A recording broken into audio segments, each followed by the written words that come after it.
Hello everyone, welcome to DC Minds. In this video, we are going to learn to implement queue data structure using linked list data structure. So queue is a first in first out data structure. So here we have some elements and we will add into the queue.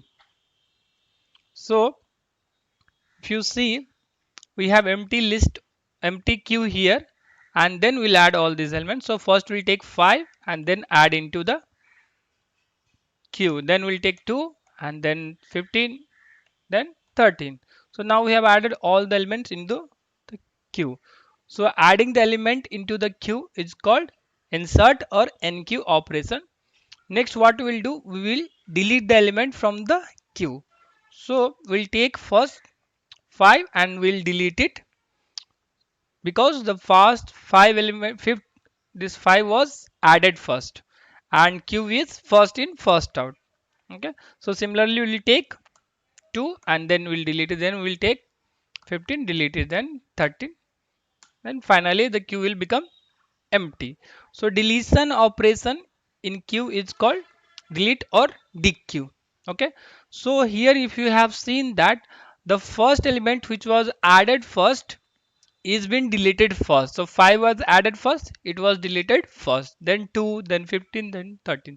So we have to implement or mimic this behavior, that first in first out, using linked list. So now we have to implement this behavior using linked list. So there are two ways you can implement this first in first out behavior using linked list.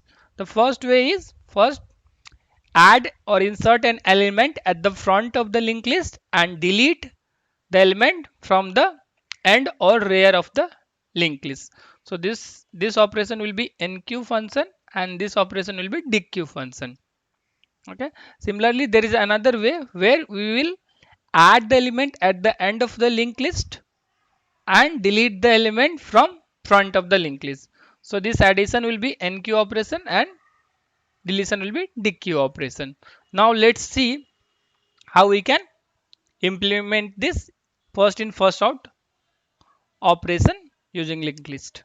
So first we have given some element and we have to create a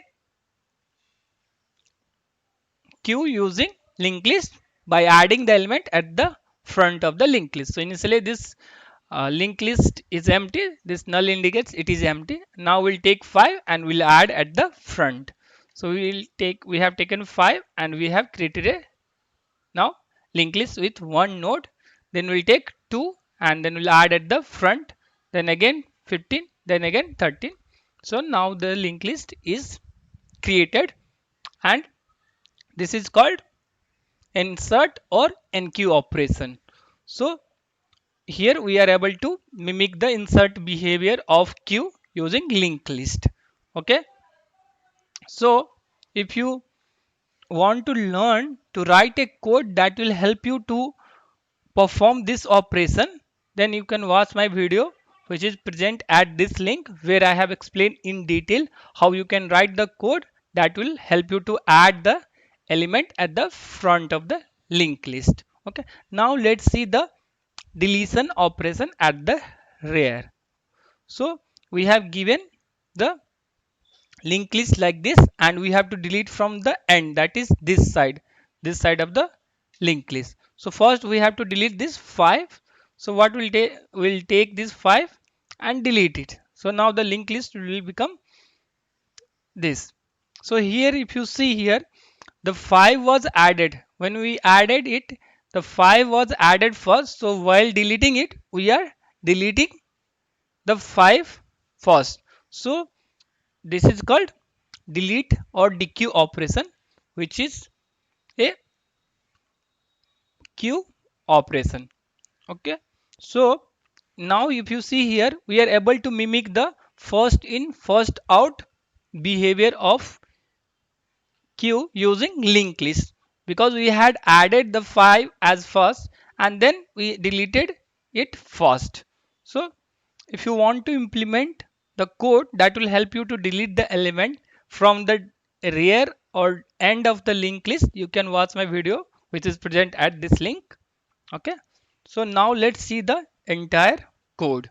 So this is the entire code where this is a insert function which will allow you to insert the node at the front of a linked list, and this is a delete function which will allow us to delete the element from the end of a linked list. And in the main function we are calling that insert and delete function to add and delete the element.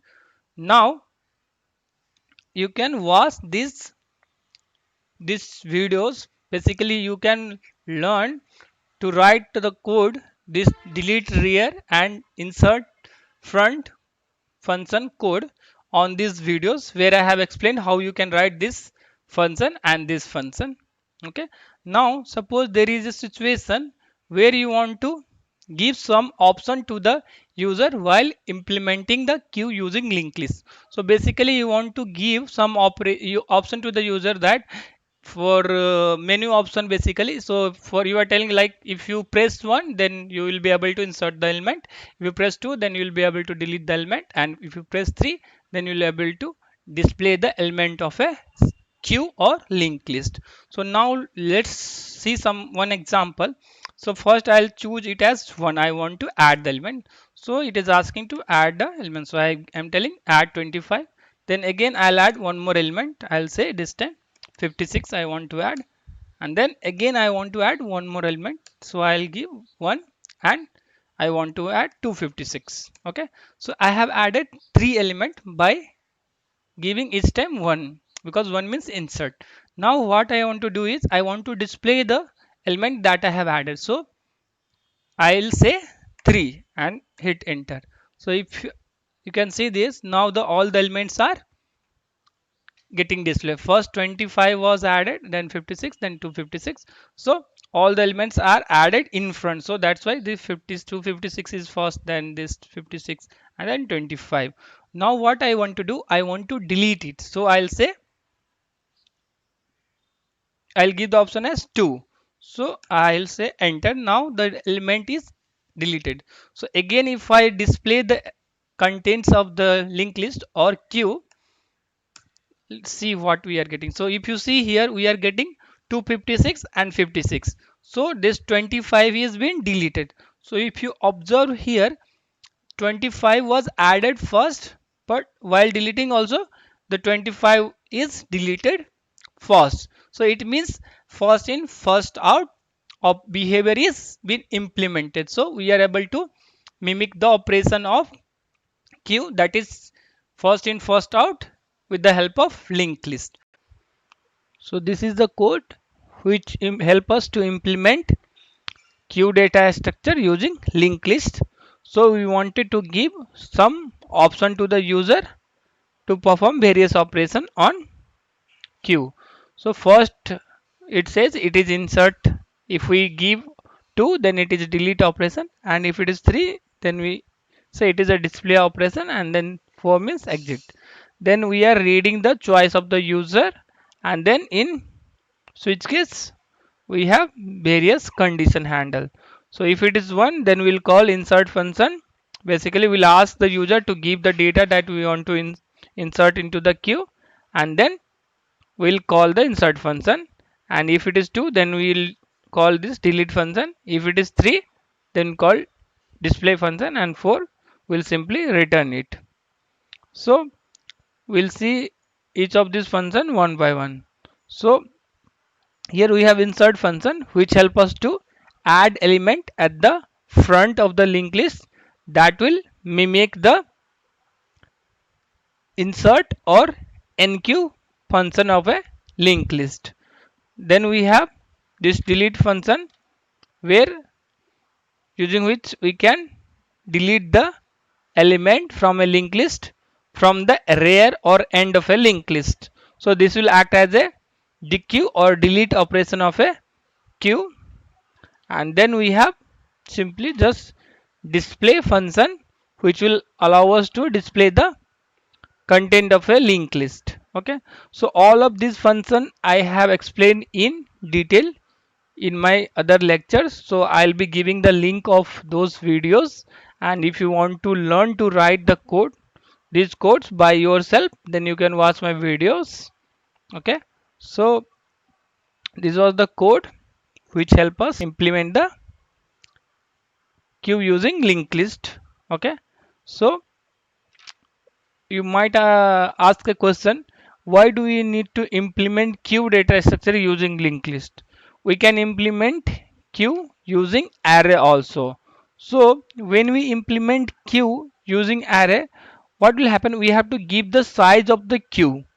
So in this case we are giving size as 10. So in this case what will happen? The number of element that we can add is only 10, so we can add only 10 element in the queue.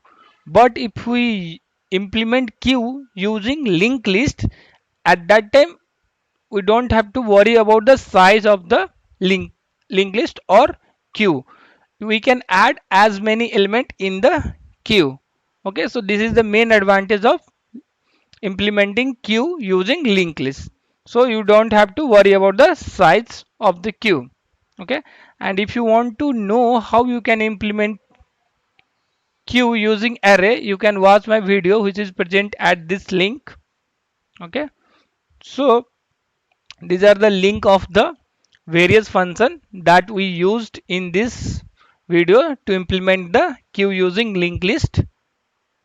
Okay, and so in this video we learn to implement queue using linked list by inserting the element from the start or front of a linked list and deleting the element from the end or rear of a linked list. In next video, we'll implement queue using linked list by inserting at the end and deleting from the start. Okay. So thanks for watching. If you like this video, please subscribe to my channel and hit the like button.